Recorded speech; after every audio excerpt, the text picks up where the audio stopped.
C'est-à-dire qu'on a dit beaucoup de choses contradictoires. On l'a dit parfois avec un langage que les gens ne peuvent pas comprendre nécessairement.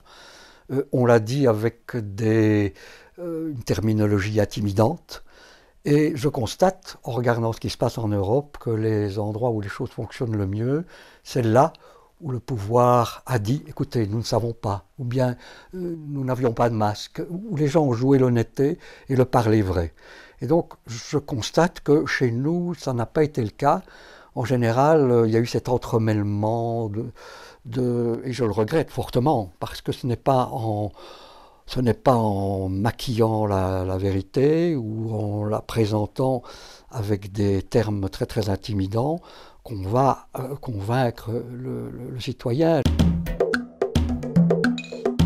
Il y a le discours des scientifiques. On sait bien ce que c'est le discours des scientifiques. Le scientifique, lui, il est dans son laboratoire, il étudie des phénomènes, et alors il discute avec d'autres scientifiques, par exemple sur des points qui sont parfois très discutables. Est-ce que, par exemple, l'immunité, cette espèce de garantie que l'on acquiert quand on a eu le virus, va durer 3 mois ou 6 mois ou pour toute la vie? Donc les scientifiques discutent de cela.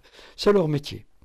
On a les journalistes. Que font les journalistes? Leur métier, c'est de fournir des informations et de les fournir de la manière la plus objective possible, de la manière la plus critique possible aussi, en amenant les lecteurs à réfléchir.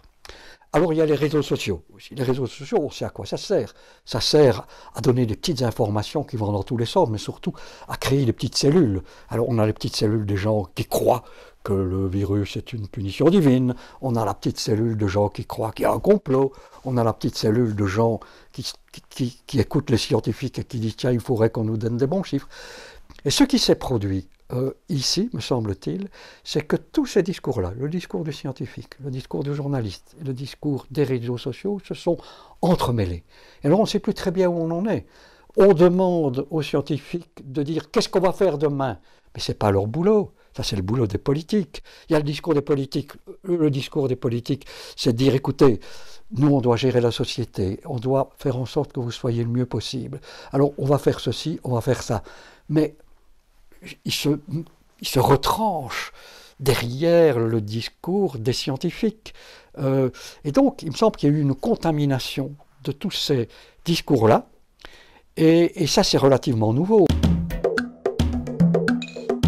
Ça me fait penser à ce que disait Umberto Eco, ce grand écrivain italien qui était en même temps un des phares du métier que j'ai. Il étudiait les médias et le langage. Il disait, jadis, on avait dans les cafés des gens qui disaient un peu n'importe quoi quand ils avaient bu un peu trop de vin. Mais voilà, on leur faisait taire et ça n'avait pas d'impact sur la scène globale. Aujourd'hui, avec les réseaux sociaux, l'ivrogne qui tient des propos de café, de comptoir, a la même voix qu'un prix Nobel.